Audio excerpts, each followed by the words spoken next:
Greetings, everybody, wherever you may be, and welcome to Kourou, the home of Ariane, for tonight's live broadcast of Arianespace Flight number 153.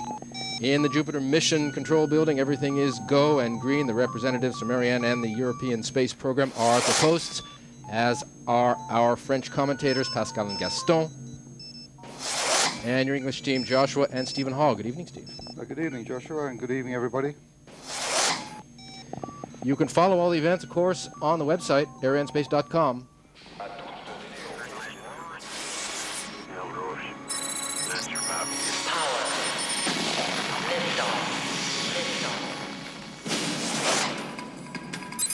During the broadcast tonight, we'll find out all about tonight's Ariane mission. We'll bring you a close-up look at the launch vehicle, the big Ariane 5, and we'll look at the launch base, satellites, and all the launch teams in Kourou responsible for all Arianespace launch operations, plus some news on the Arianespace company.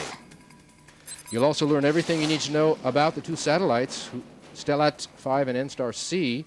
You'll see how they're put together once they arrive here in Kourou. Statistics plus news, reviews, and interviews with the major players from the customer side, and words from the passenger. And of course, the main item, the launch tonight from the space base. You'll be able to follow all the action of this truly spectacular event down through the final seconds of final countdown to liftoff, and roughly half hour later, separation of the satellites. Good evening again, everybody. 8th launch of the year for the Arianespace program, the second Ariane 5. We have launched 6 Ariane 4s, the 12th Ariane 5 in the series, and the 9th commercial flight. Two men you're going to be seeing a lot of: Didier Cassé, the mission director. He's an Arianespace person, working in close tandem with Michel Debren, the range operations manager from CSG. The range operations manager, also called the DDO, will be calling out some of the major milestones in the broadcast tonight. You'll hear him call out the 7-minute mark and the 1-minute mark. You can see by the status panels everything is green and go. Green is the color to watch here. That means we're on time and on target. We'll get an explanation of the greens a little bit later when we have just a little bit more time.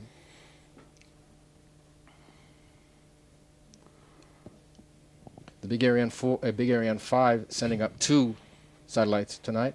A very international launch, Stephen, with Japanese, Americans, Europeans. Yeah, that's right. With we're just going to have a short look at the satellite preparation campaign in a moment.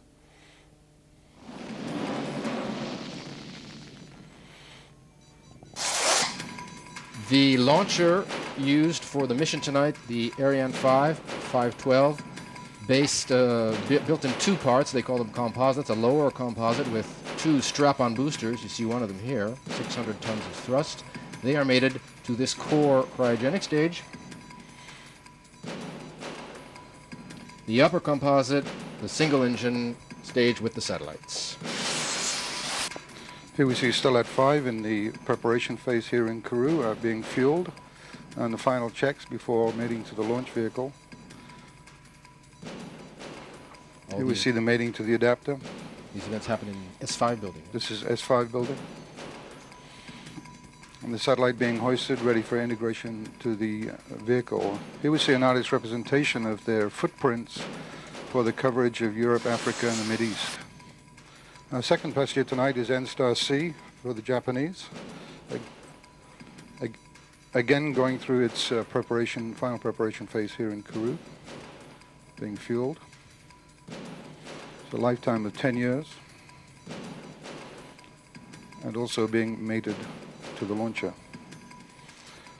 Here we have a graphic showing the 5-meter deployable antenna of N-STAR, which will provide mobile coverage over Japan.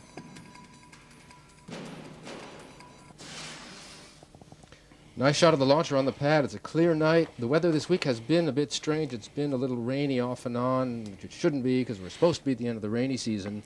But the sun came up this morning in a clear, clear sky. We're going to go now to the latest news from the Arianespace Corporation, where things are always coming up. Power.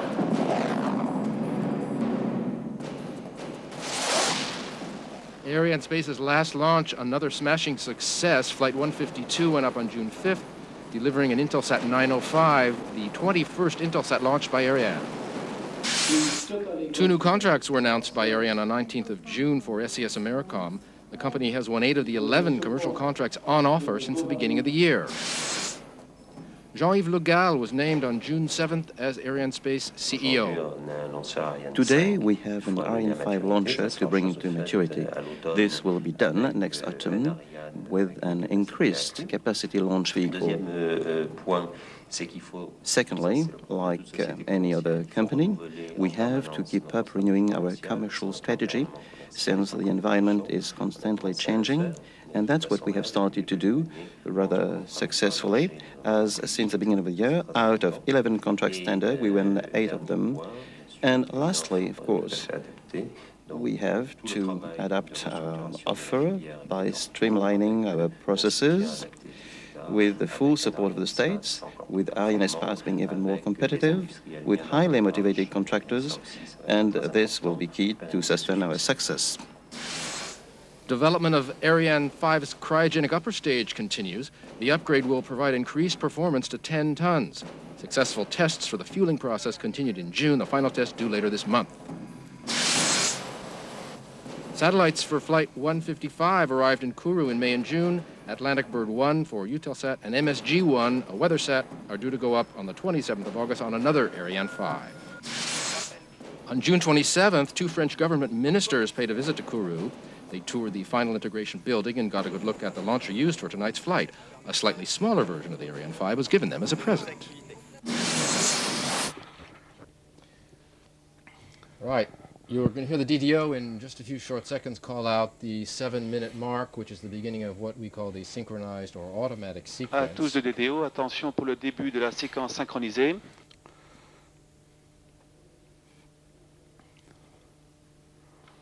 Top à 0-7 minutes. All right, we are in the synchronized sequence, the automatic sequence, which means what? The computers are taking over, basically. That's correct. This is where the computer control takes command to sequence the events and to verify all the parameters ready for launch. There are many checks to perform here, pressures, valve positions, electrical systems. All the fluids and the electrical systems, 1,001 things. That's correct, and far too many for any manual intervention. So we program this in software, and the computer will sequence these events. Launch a very complex affair, and of course Arianespace wanting to make sure that all safety and security regulations are being applied. The man on the phone, Jean-Yves Le Gall, the new CEO at Arianespace, will be coming back to him later. You'll hear him at the end of the broadcast. These 2 computers are also loading the correct ignition time into the onboard computer. We'll get back to that after a short film on the launcher and satellite campaign.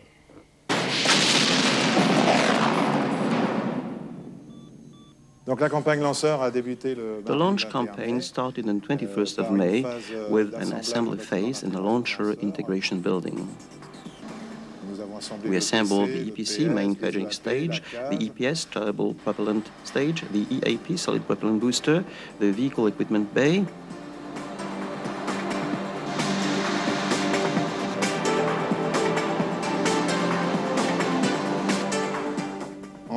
and on the 18th of June, we transferred the integrated launcher to the final assembly building.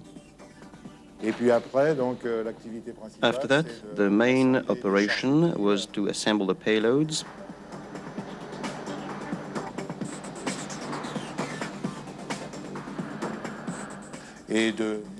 to fit the composite on the launcher in the final phase, with the 2 satellites under the fairing.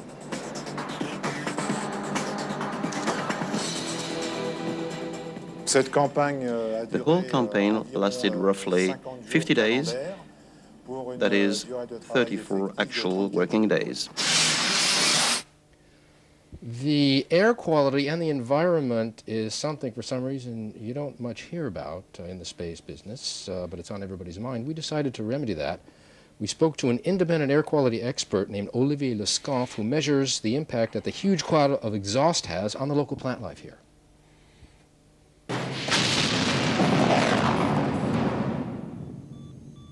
That heavy acid cloud that Olivier Sconf was talking about comes out heaviest right here. We're right behind the ELA-3 launch pad for the Ariane 5. But the heavy impact is rather localized, yeah? Yes, Jos. We're here at about 200 meters from the booster's exhaust, the north one. And the same effect will be on the other exhaust. But here we are just in a zone at about 500 meters on 200 meters wide, where we can see a real impact.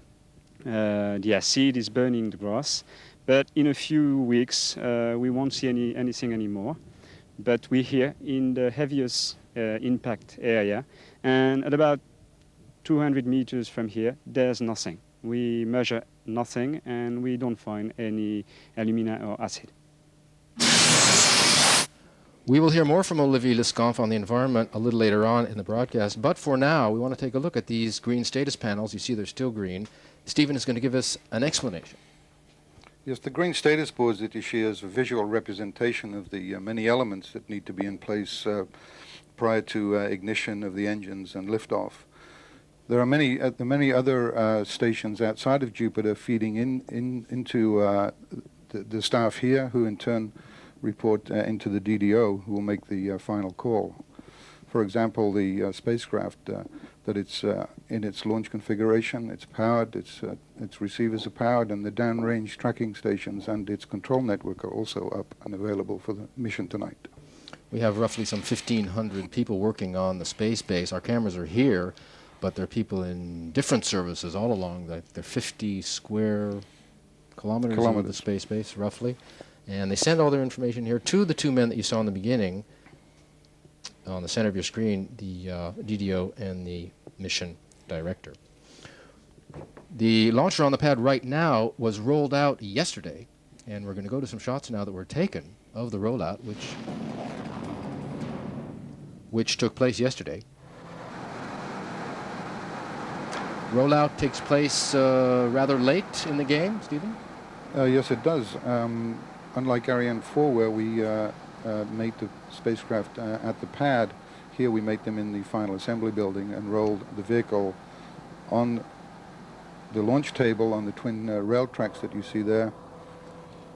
And that's towed by one truck. By one truck for its approximately 1 hour journey out to the launch base. We have two such tables in order to service our launch rate. Now that launch table is one of the world's heaviest structures. It is. The table itself is approximately 800 tons, and with the fully loaded Ariane 5 vehicle, this takes the total weight up to just over 1,500 tons. DDO is going to call out the 1 minute mark in just a minute. DDO, attention pour moins une minute.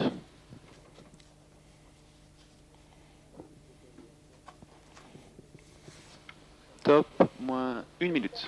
All right. We're into the final 60 seconds of the final countdown. Yes, and at T0, you will see the Vulcan main engine of the core stage ignite. That will burn for some 7 seconds whilst all of the parameters are checked, that we have stable and full thrust. And at that point, the command computer will ignite the solid rocket boosters, which will be liftoff. So we have H0, you light the Vulcan engines to resume, and then you check them out, and then you light the boosters. That's correct. All right, the boosters are the point of no return. Once the boosters are lit, they are. There's no turning back. There's no hold down in this system. Right. We're going to let the DDO call out. Tous de DDO, attention pour le décompte final. DDO will call out the final 10 seconds. You see Ariane warming up there.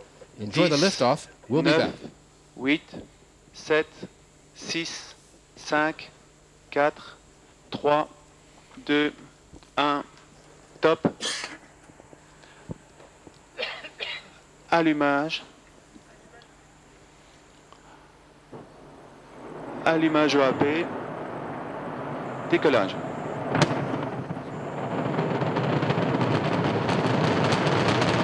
Début de basculement.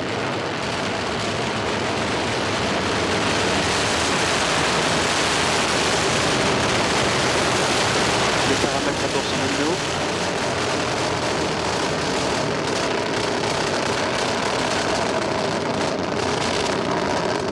Fin de la manœuvre en roue libre.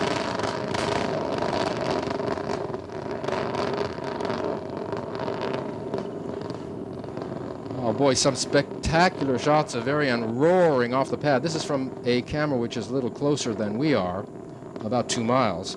Thundering up into the clear night, you saw and heard, no doubt. Trajectoire nominale. The DO says everything is normal. You got the core cryogenic stage burning now with the 2 boosters. The boosters each burning 600 tons of thrust. That's 20 times the power of the Ariane 4. Passage de la pédine max.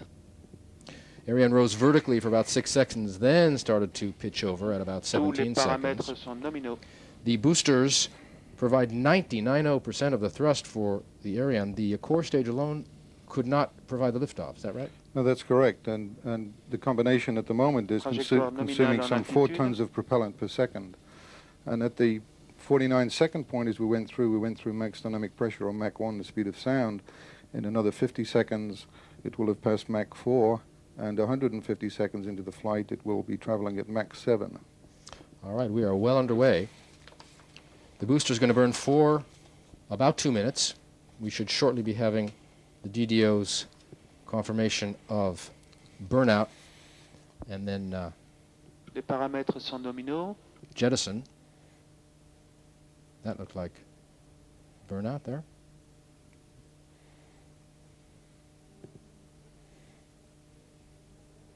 Well, while we're waiting for the burnout, give us a rundown of what we're seeing. Well, there we see There we the are. thrust decay Séparation des EAP. and the separation of the solid rocket boosters. So we're still following the launcher at this altitude at 76 kilometers from the with the naked eye, so that you can see what the visibility is like. It's quite spectacular.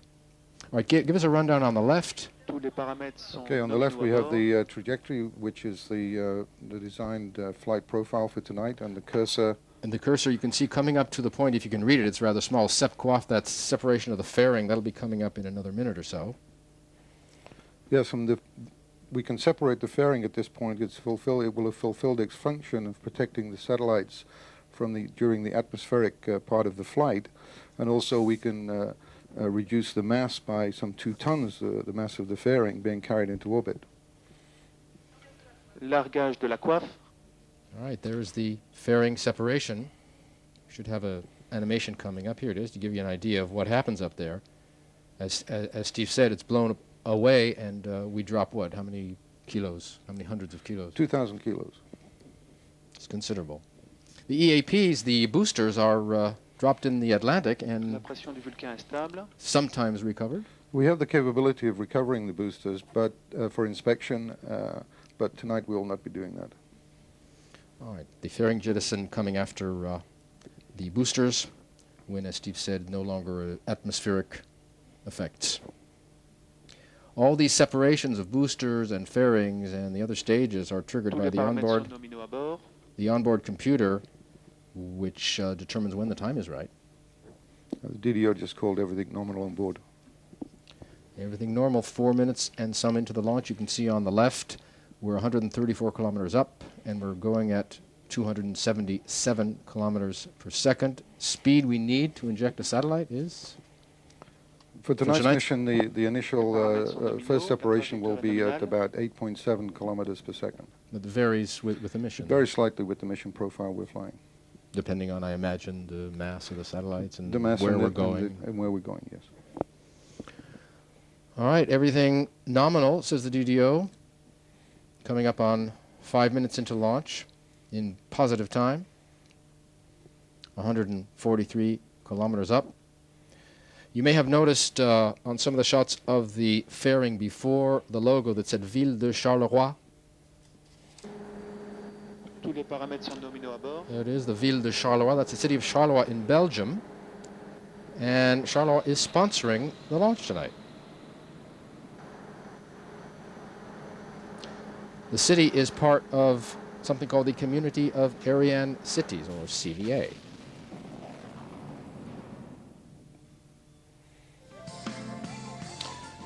The Community of Ariane Cities was formed in 1998. It's a non-profit group, and they assist the economic, cultural, and educational development of the cities and the people who contribute to European space activities. Now, how do they do that? Well, they emphasize the importance of space and space applications, and they organize conferences and courses for students and workshops and things. One of the founding members of is the city of Charleroi, and Arianespace's idea is to have one or two of these sponsored launches per year by city. Some of the other cities, Bremen in Germany, Toulouse in France, Torino in Italy, Evry, which is the Arianespace headquarters, of course, also CVA headquarters, Kourou, Cayenne, and Sinamari here. 30 members, and we wanted to mention our friend Eckhard Weinrich. Indeed, I'd like to say good evening to my colleague Eckhard Weinrich, who's in Charleroi for this evening's launch. And the mayor, the Burgmestre, they call him, Mr. von Gampel, who is here tonight as an honored guest, and he'll be taking the microphone when we are finished and addressing his fellow citizens out in Charleroi, who I believe are gathered at the town hall. So hello to them, and stay tuned after we leave the air to hear Mr. von Gampel. Everything is all right on the curve. We're coming up toward the end of the lower composites mission. The first half of mission flight number 153 will be soon over. The second half will focus with the EPS, the single stage, more on the satellites. The first stage focused more on getting us up there. Yeah, just a word about the trajectory plot that you see there, where you see the altitude is decreasing. In fact, we trade altitude for velocity to make best use of the energy available, and that we require for tonight's injection. Yeah, it looks like we're going. It does look like we're losing altitude, but we are very slightly. But we're trading that for velocity, and we're using the Earth's gravity to accelerate the vehicle. So we shouldn't worry. We shouldn't worry. You see the cursor climbing up to the point, if you can read that in small letters, SEP EPC. EPC is the core cryogenic stage, which is due to burn out at about 9 minutes, at about plus 10 minutes, roughly. And you should hear the DDO calling that out. So we're taking, is it fair to say we're taking a step back to go 2 steps forward with this procedure? That is, yes, that is in the case what we're doing, but we gain tremendously with the gravity, Earth's gravity, to accelerate the vehicle. Par la station de Natal. All right, the DDO has just called out acquisition by our first downrange tracking station at Natal. That's over the border in Brazil. We begin at launch time with 2 stations here in French Guiana, one at Kourou. Il reste 70 secondes de propulsion PC. And what, did he say 70? No, he's calling out the a very short time to go to. Tous les paramètres à bord sont nominaux. Everything is normal on board. Alusa, you see from Lockheed. The excuse me. The downrange tracking stations are set up. It's Tim Hemke from Orbital. Ariane 5's trajectory is devised, I should say, to ensure that the launcher is always visible from the station that's tracking her. Fin de visibilité par la station de Kourou. All right, we have now lost, just for another second on the tracking stations, we're beginning to be, in the beginning of the launch we were tracked by Kourou. There is some overlap. We're tracked at the same time by 2 stations at Natal. We have just lost the signal from Kourou, which is quite normal. We're tracked only now by Natal. Il reste 15 secondes de propulsion PC. 15 seconds left of fuel to burn in the core stage, the DDO has said. And you'll hear him call out the extinction. Extinction PC. There it is, extinction of the core stage. Séparation PC. Separation of the core stage.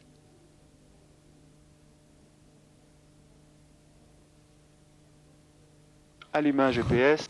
He was waiting for that one. The beginning of the burn of the second stage of the EPS. Roughly what it looks like up there.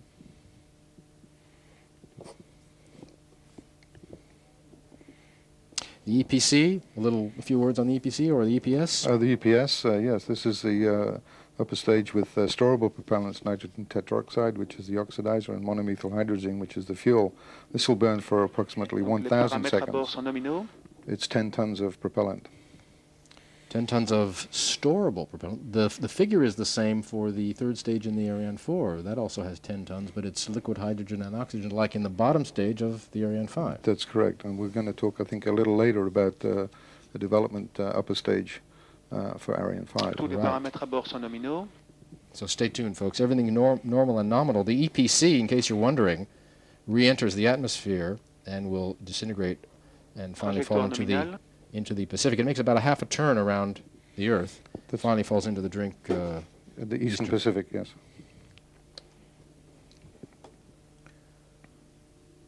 Now I see on the bottom left, we're still gaining altitude, the A, 123 kilometers, and our speed is increasing slowly.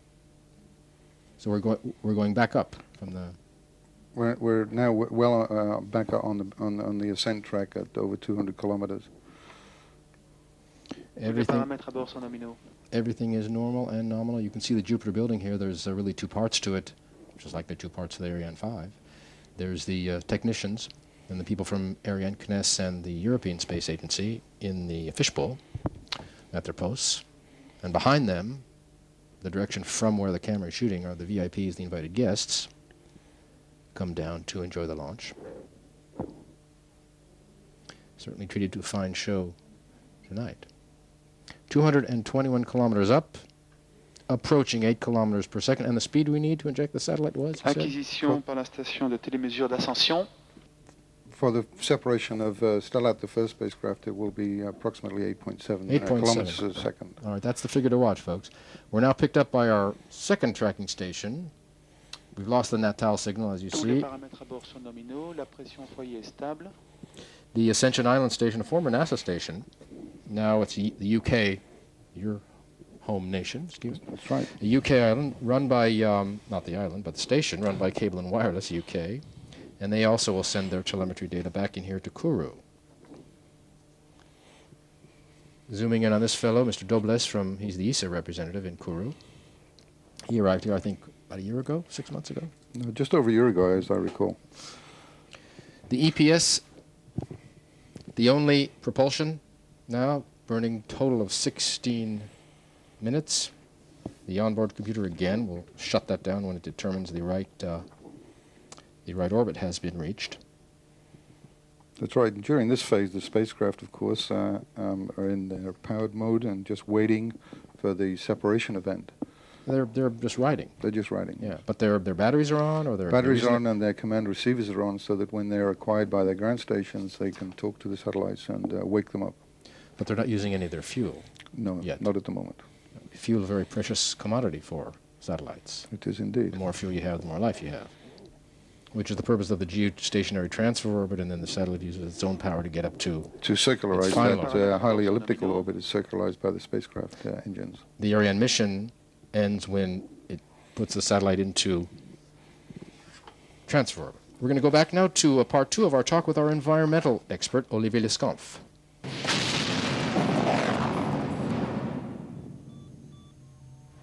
Pollution is much on the minds of people in any industry, and the space sector is no exception. Here in French Guiana, we have many ways to measure how the air quality is affected by every Ariane launch. These measures are carried out by independent experts unaffiliated with the CSG. Here we have the first means we use to catch the fallout from the gases from the Ariane 5 solid boosters. These are small copper plates covered with silicon, which let us catch all the aluminium particles and even some acid elements. We also use a basin, which we put 1 liter of distilled water.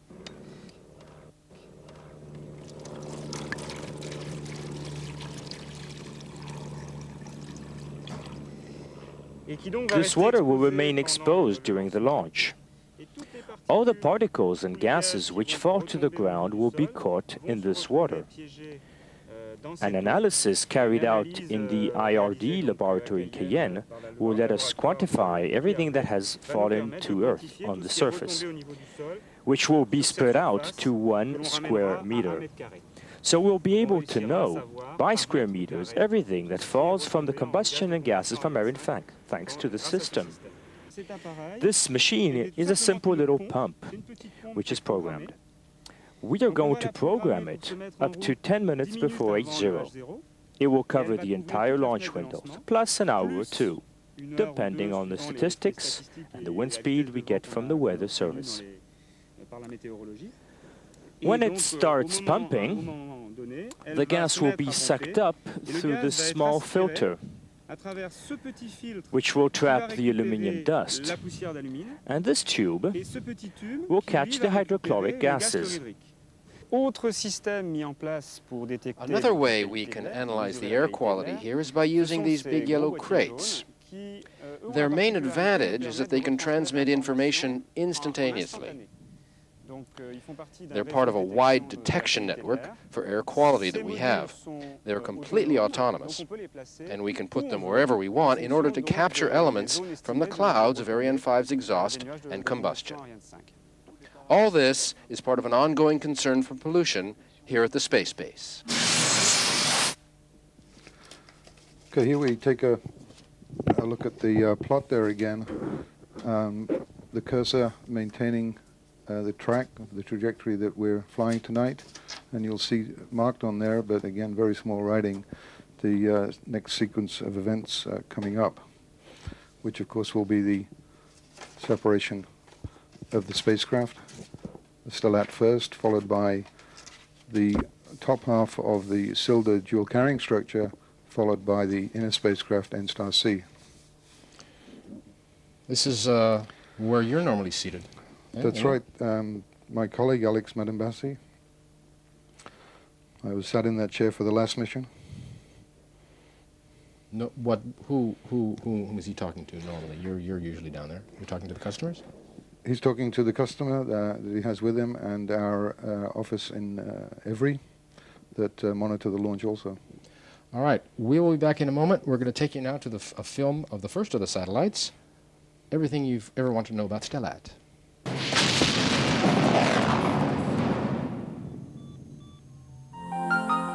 For geostationary satellites, not all orbital locations are equally interesting. Some are even outstandingly favorable.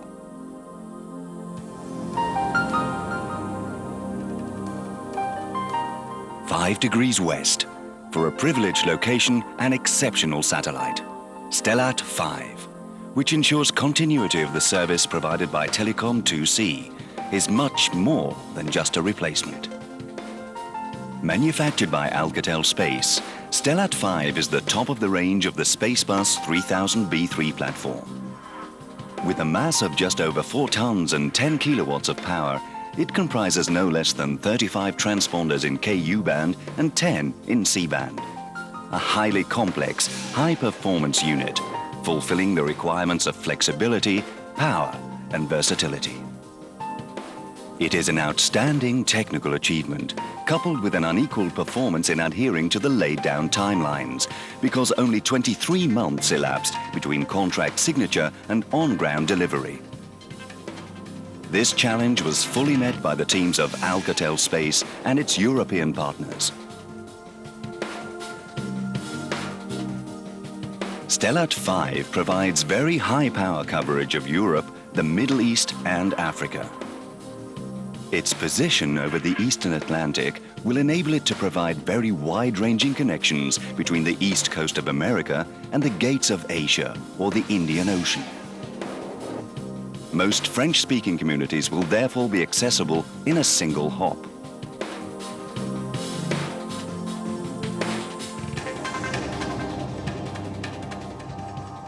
STELLAT 5 provides almost 200 interconnect options, thus making it possible to widen the offer of existing radio and TV programs and to create new ones.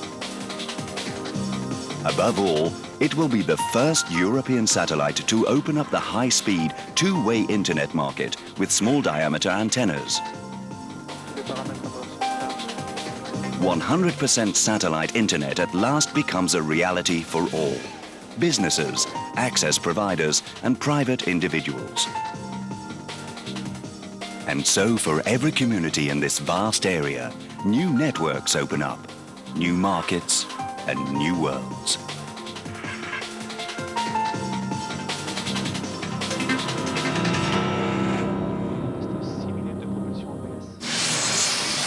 New markets and new worlds, right. We have a film on the N-STAR satellite coming up in about a minute or so. But before we do, the moment you've all been waiting for, Michael Callery is also your colleague. the moment you've all been waiting for, the quiz question for tonight's launch. Arianespace quiz question. Are you ready, folks? Question number 153. Before tonight's launch, how many satellites has the Ariane family launched for Japan? I repeat. Question number 153. Not counting tonight's launch, how many satellites has the Ariane program delivered for the Japanese? We'll give you the answer in just a minute, but before we do, we want to go to a little more detail about Stella. Stella 5, it's called 5 not because it's the 5th in the fleet, of course, it's actually the 1st, but because it's going to 5 degrees west, which is where Telecom 2C was. And Telecom 2C is at the end of its life. Acquisition par la station de télémesure de Malindi. We've just been picked up by Malindi. Now, where's Malindi? Malindi is on the east coast of Africa in Kenya, and it's the final station in our chain for tonight's launch. So it will stay with the vehicle through the end of the mission. Right. We're going to go now to our film on N-STAR, and we'll be back with more details on Malindi.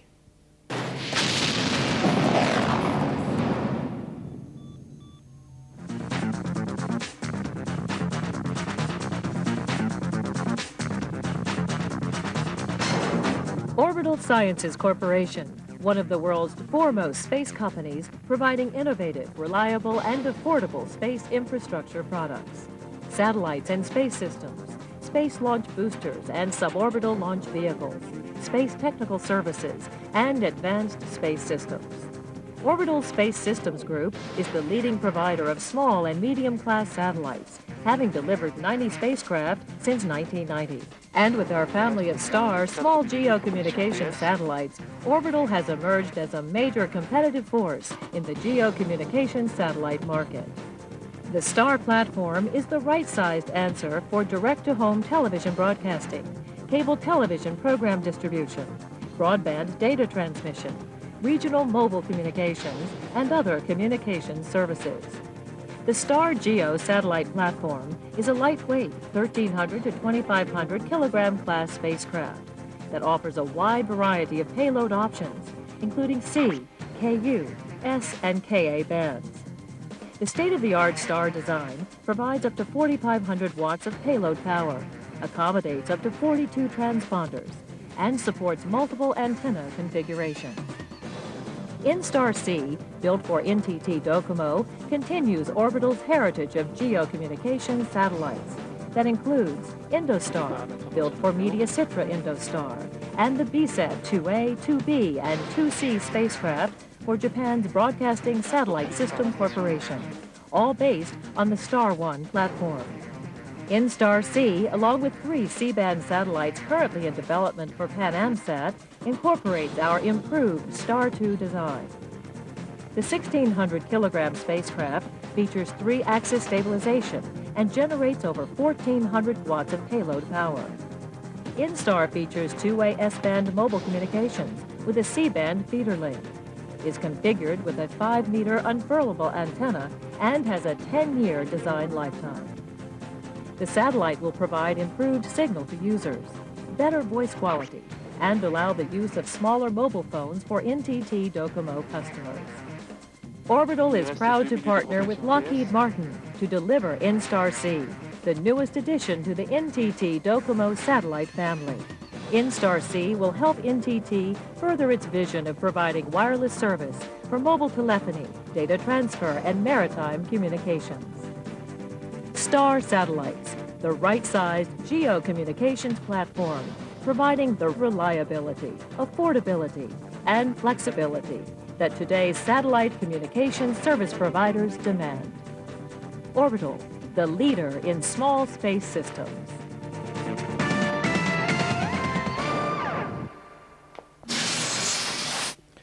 Right, I want to add just a word about Malindi.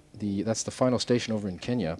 We'll see the extinction of the EPS, and they will see both satellite separations. That's a station which has been upgraded for the Ariane 5 program, operated by our friends at the University of Roma. Correct. N-STAR, with Mr. Nakagana.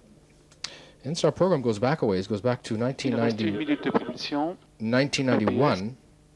The original 2 contracts, A and B, launched, of course, by Ariane.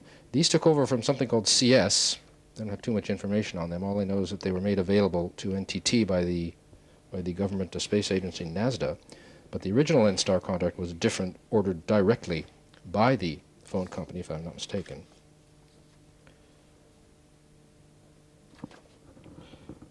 Japan and the Europeans have been engaged for a number of years on numerous cooperation programs. French, Japanese. 15 seconds of EPS burn, did he say? Excuse me, I didn't catch that. We're coming up to the EPS burn. François Bouzitat, Ariane Secretary General. We're waiting for the EPS. Extinction EPS. There it is, the EPS burnout. Alcatel Chair, Pascal Cerise.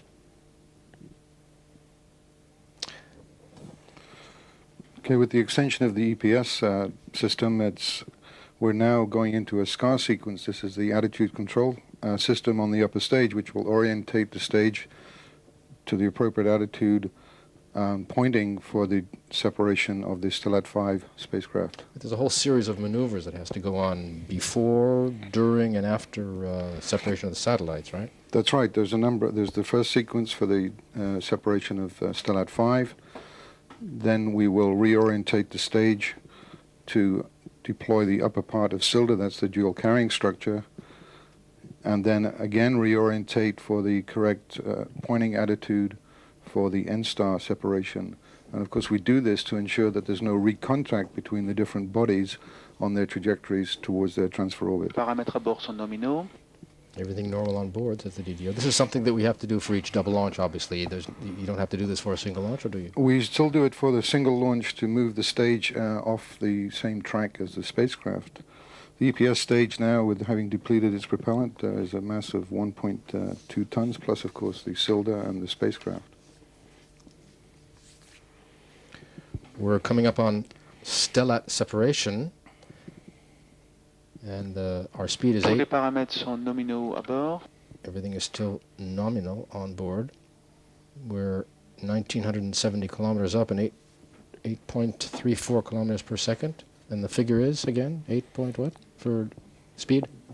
It's about 8.6. 8.6, so we're approaching. On my plot here that I have in front of me. We are approaching. I started to say about French-Japanese exchanges. Are we dropping a lot of exchanges, especially in Earth observation, and in not only that, but the space agencies in their respective countries working on new research on new launch systems. And of course, Arianespace opening a Tokyo office in 1986. I think Japan represents maybe 10, 11, 12%. 10 to 12%, yes. Of the business for the Ariane family.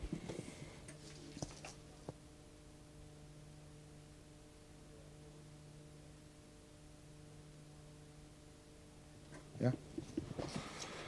Yes. Just to go back to that speed. In fact, we have two velocities. I'm reading from the plot here, about 8.7, which is the inertial velocity measured from the vehicle, and then there's the relative velocity or the true velocity that we're looking for, and that's what you're seeing on your screens. Mise en spin. Now what's that, spin up? We're spin up, ready to deploy the STELLAT 5, final part of the SCAR sequence. Should be in 20 seconds or so. You'll hear the DDO call out that as well. Séparation STELLAT. Separation of STELLAT 5. There it is. There's the first good news. Separation of the first satellite looks something like this. Very good news for the France Telecom and the STELLAT people. But, of course, Début de la manœuvre d'orientation. And here's the beginning of your orientation maneuvers that you were talking about. Of course, the night is not over. We have another passenger due to be separated in about 7 minutes. But before that can happen, there's more SCAR operations. Before that, we have to go through the orientation sequence such that we can separate the upper part of the SILDA, the dual carrying structure that we talked a little bit about earlier.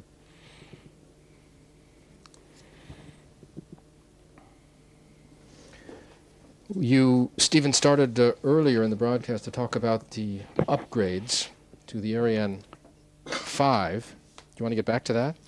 Yeah, we have a number of upgrades to the Ariane 5, which will be the next version, the ECA version, of the cryogenic upper stage. The principal modifications are the additional loading of propellant into the solid rocket boosters. We have a new core stage engine, the Vulcan 2, a further development, which has increased flow and thus increased thrust, some 20%. Then the significant part is the cryogenic upper stage to replace the EPS that we've been flying tonight. That will use the same heritage from the Ariane 4, in fact the same engine, HM7. And we have redesigned tankage in order to take that up to the 5.4 meters diameter of the Ariane 5. So the ECA, they say perhaps this year, the first flight? The first flight is due a little later this year. That will take the performance up from 6+ tons that we have with the current version to approximately 10 tons. And can we look forward to a first launch with 10 tons? We can indeed.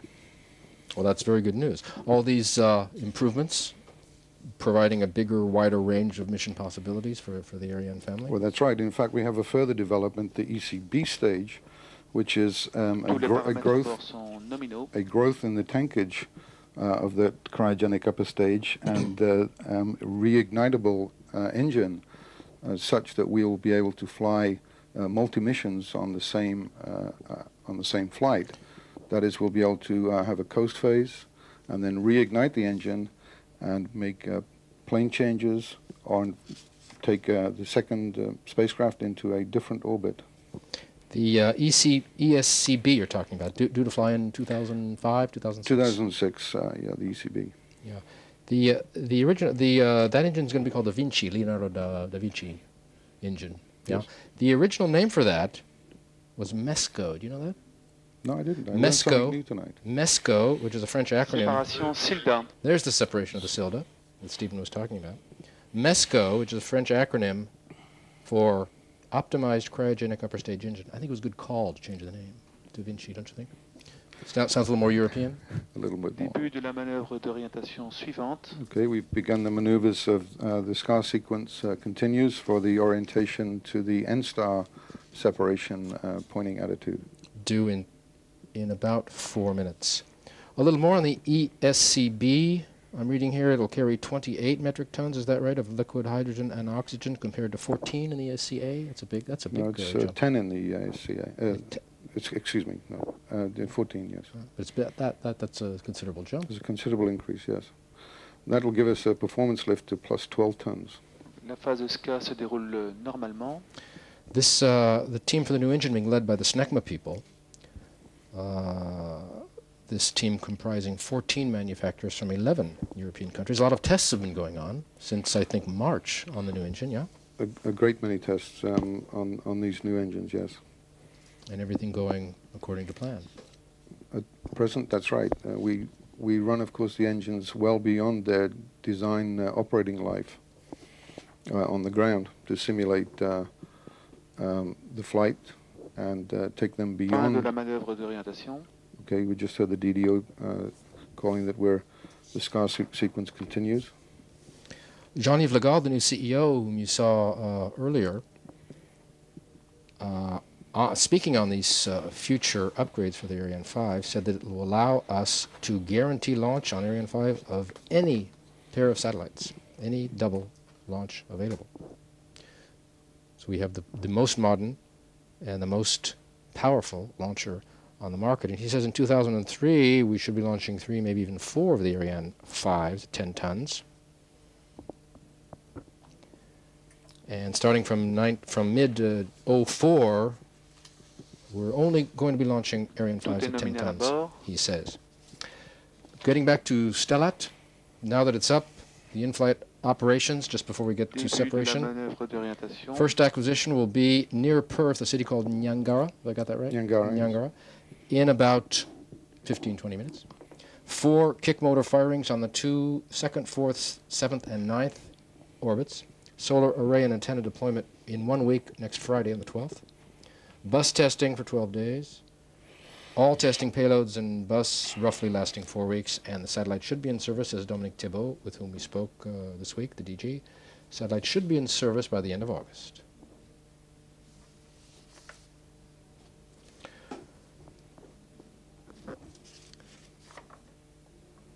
With 5-ton satellites and more becoming more the market standard, the Ariane 5 with this capability is, you see the importance of the...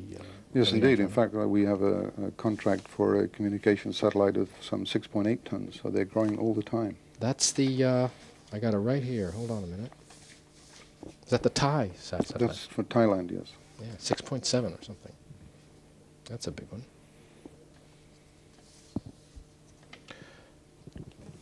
Under a minute for the separation of N-STAR. That's what we're waiting for. As soon as we have that, we will pass that along to you. Of course, you will hear the DDO call out that information. Mise en spin. It's the final operation of the SCAR sequence, the spin-up. 15 seconds until satellite separation. Then you should hear the applause that you didn't hear after the... Séparation N-STAR. There you are.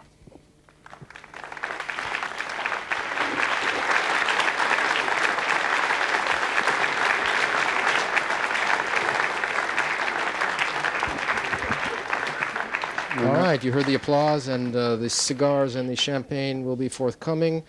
You can see all smiles all around. Stephen will give us the in-flight operations for N-STAR, and then we'll give you the answer to the quiz. Yes, the N-STAR C, its initial acquisition will also be from Australia, from Urala, in about 26 minutes from now. They'll perform 3 apogee burns to circularize the orbit, the first on the 7th of July, then the 9th, and the 11th. Also on the 11th, they will deploy their solar arrays and their antennas, continue with in-orbit testing prior to entering service in the very near future. Roughly the same sort of operations. Same sort of sequence, yes. Right. All right. While we're waiting for the speeches, we are going to have, I think, 3 or 4. We'll have Pascal Souris from Alcatel, Dominique Thibault from STELLAT, Shiro Tsuda from NTT, and Jean-Yves Le Gall from Ariane, maybe 1 or 2 others. The answer to the quiz, by the way, you remember the question, Arianespace, question number 153, how many Japanese satellites have we launched before tonight? Did you work that out? I had a guess. I think it's about 18.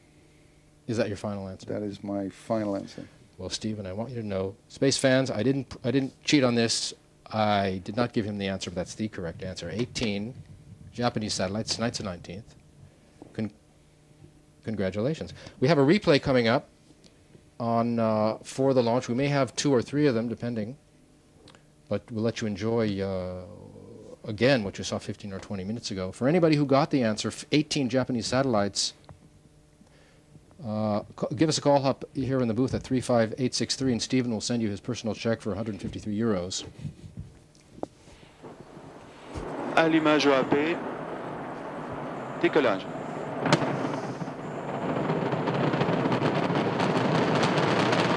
Début de basculement. Right, there's the replay from of the launch. We may have another from another camera, closer camera. We may even have 2 more for you, depending. We're still waiting for the speeches. Our speakers are making their way slowly to the podium. The Ariane mission, the Ariane part of the mission is over. The satellite's, of course, just beginning life. We might want to give you the breakdown by builders, Alcatel, Space Industries, of the 105 satellites built in Europe launched by Ariane. Alcatel has a big part of that with 38. And Lockheed, involved in the N-STAR, of course. Of the 127 North American-built satellites launched by Ariane, Lockheed has built 33 of those. So we have 2 major players who have been successfully delivered into geostationary transfer orbit this evening. I think our first speaker will be Jean-Yves Le Gall. And then, as I say, we'll hear from Alcatel, STELLAT, and NTT. The 18 satellites some milestones of the 18 Japanese satellites launched by Ariane. Flight 31 was Superbird, goes back to 1989. That was the first Ariane 44L. Excuse me, Josh, I just see Jean-Yves addressing at the podium now. All right, we're going to hear from Mr. Legal. Mr. Legal, you have the floor.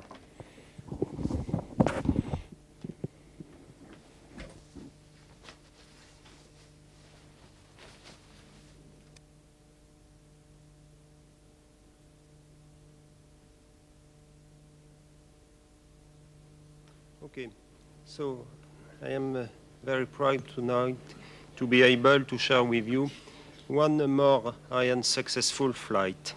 This Ariane 5 success is meaningful to me, for it gives satisfaction to two very important and very symbolic Arianespace customers. First, let me congratulate the STELLAT company, which was created just a little more than 1 year ago. It is very exciting for our company to support a newcomer in this business. So, welcome to STELLAT, long life to STELLAT 5, and congratulations to Eutelsat, which built it. The second payload lifted tonight, N-STAR C, was built by Orbital and Lockheed Martin for the Japanese operator entity DoCoMo. We know very well these three companies for having worked with them many times in the past, and none of these three can be qualified new players in the business. I wish you as well the best for your new satellite. But tonight is another big achievement for our company, as it is our 8th flight since the beginning of the year and the 12th Ariane 5 launch. This impressive track record is probably one of the main reasons why we have been selected 8 times this year, 8 times, by the customers community out of the 11 commercial launch contracts awarded so far worldwide. 8 on 11, the last one being Atlantic Bird 1, which was announced today. This performance is really the market acknowledgement of our commitment to providing the best service available. As the reliability of Ariane 4 made our reputation in the past, so Ariane 5, one more time demonstrated accuracy, has become the industry benchmark. As we celebrate tonight's success, please let me draw your attention to all the people who taken part in it. There is an old proverb saying that success has 1,000 fathers and defeat is an orphan.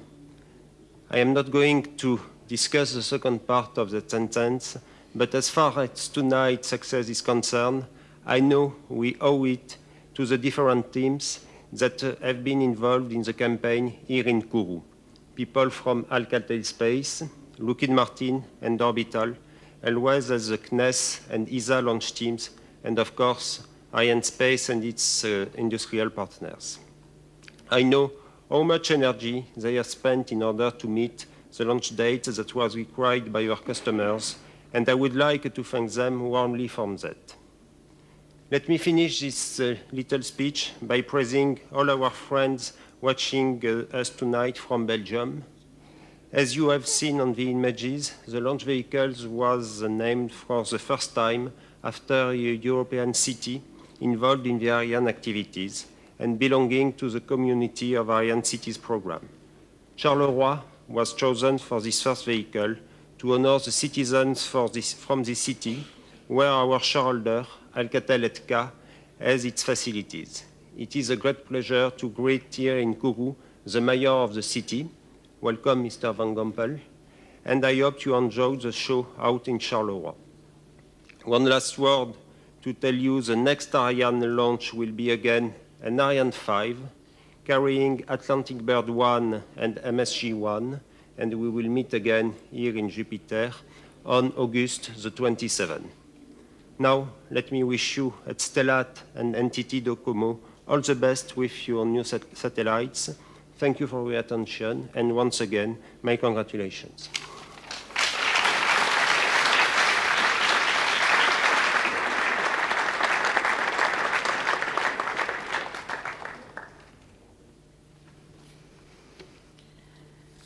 Bonsoir à tous. Je suis Good evening, everyone. Well, I'm most happy to be here with you tonight to celebrate another Ariane successful launch. So my first words will be words of thanks. First, I extend all my thanks to Arianespace for having placed into transfer orbit STELLAT 5. It comes to prove once more the high reliability and robustness of Arianespace services. Also, I would like to thank our customers, STELLAT and France Telecom, which have entrusted us with the production of the satellite and its delivery and positioning into orbit. Now, beyond ensuring the continuity of Telecom 2C services that Alcatel Space contributed to, STELLAT 5 will in turn allow us to develop numerous new applications, particularly internet-related applications. Now, our work is not completed yet. It's not over, as we're still left with positioning the satellite into its final orbit with the support of CNES team members. I would also like to extend my thanks to all of the Alcatel teams which participated in the launch, working both on the satellite and on the launch campaign. About the satellite, well, let me remind you that it was delivered within 23 months, which is a very short time for that humongous task. Our teams are operating in Cannes, Toulouse, Valence, but also in Belgium, Alcatel ETCA in Charleroi, the city we just talked about, and also in Spain, Alcatel Espacio.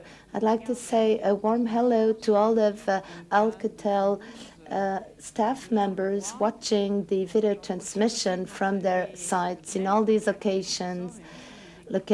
Let me also take the opportunity to say hello to Alain Bensouzan and really all my best to CNES and their guests. Now, for each Ariane launch, Alcatel team members participate in the range operations campaign. Also, we take part in the positioning into orbit for the satellites. I share the joy of entity DoCoMo team and of the contractors Orbital Sciences and Lockheed Martin, as the successful launch of N-STAR C is also a great success for them. Now, one of the objectives of STELLAT 5 is to enable the development of high-throughput internet services. In my opinion, STELLAT 5 is a precursor, the forerunner of a whole series of satellites that will make it possible to develop broadband multimedia applications.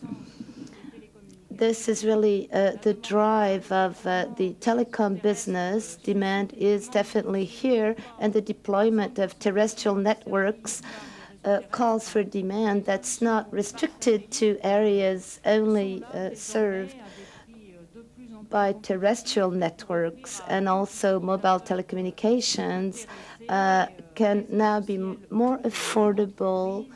The prices are more competitive, so whether you're a company or private individual, well, soon more and more people will be able to enjoy these services. And I do hope that once STELLAT 5 is in final orbit position, it will be fully satisfactory to our customers to ensure all their missions. In conclusion, I'd like to emphasize that if Alcatel Space is one of the leaders in space telecommunications, we also play a role and are a key player in Earth observation, scientific applications, and meteorology as well. And we're very happy to confirm to you that we shall participate as a prime contractor to satellite MSG-1 Eutelsat the next launch end of August. Thank you for your attention.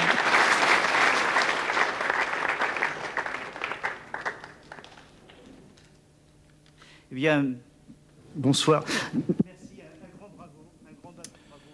Thank you. Congratulations to Arianespace, to TSG, to Alcatel for this beautiful launch on Ariane 512. It has met the purpose. This successful launch ends the infrastructure at 5 degrees west. This is beautiful.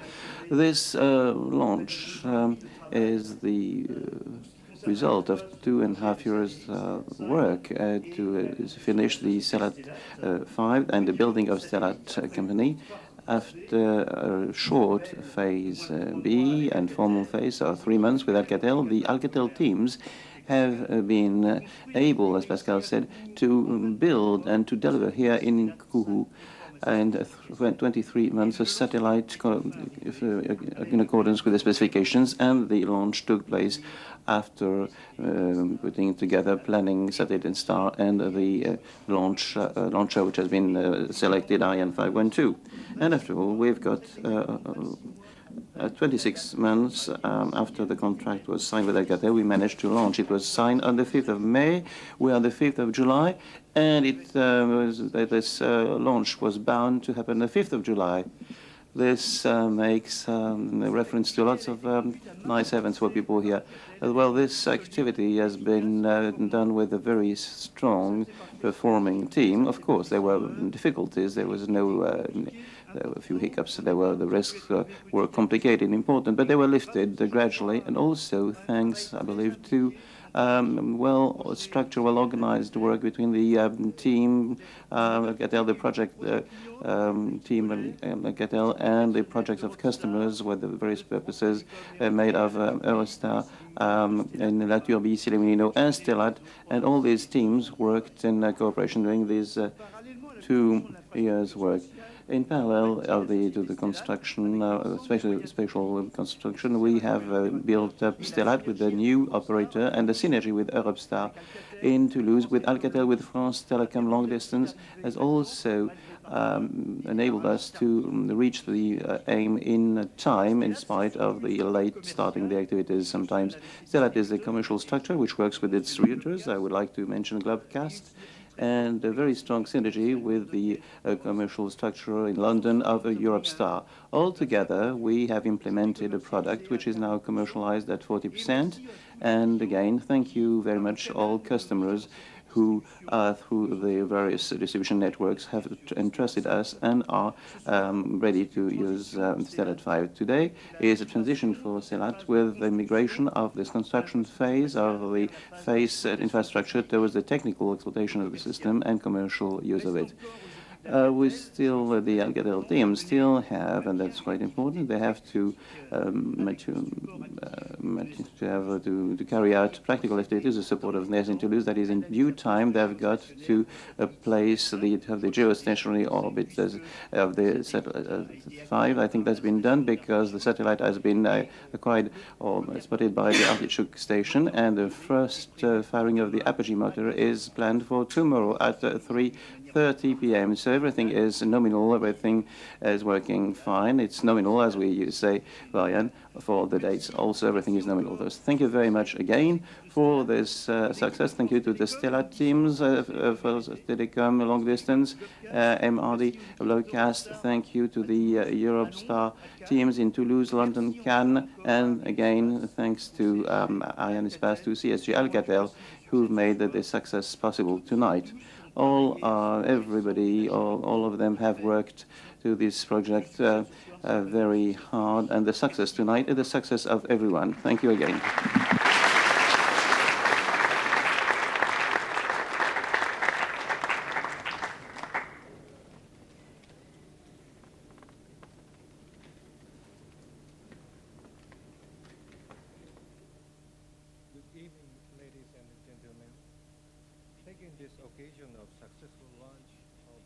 C and STELLAT 5 this evening. It is the greatest honor and pleasure for me to talk to you on behalf of NTT DoCoMo.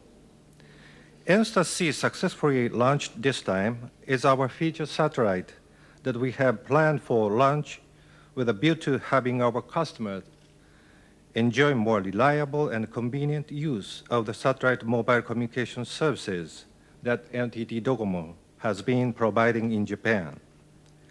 I do hope that N-STAR C will be a brilliant star on its orbit in space, assuming an important role of further development the mobile communications, both at home and globally. Taking this opportunity again, I would like to extend my deepest appreciation to all persons concerned who have been cooperating with us, the staff members at Arianespace, France Telecom, and also to persons who have exerted all the efforts in the manufacture of this satellite at Lockheed Martin Commercial Space Systems, and all persons at Orbital Sciences. Thank you very much, everyone. Merci and congratulations.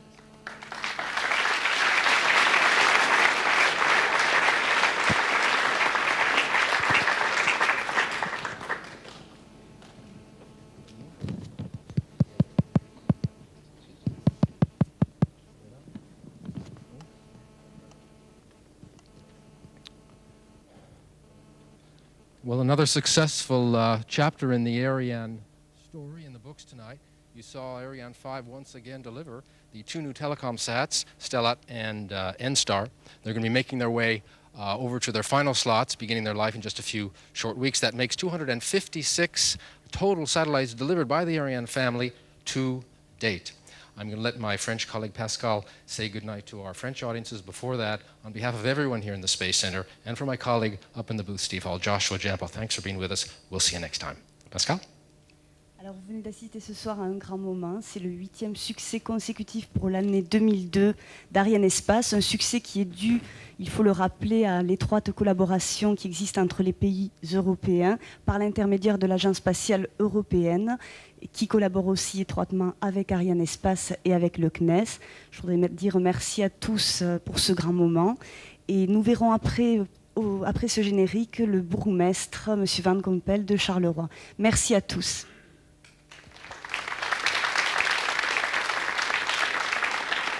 Allumage OAP, décollage.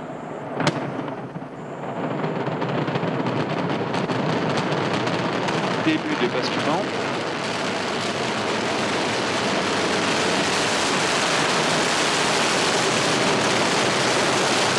Les paramètres à bord sont nominaux.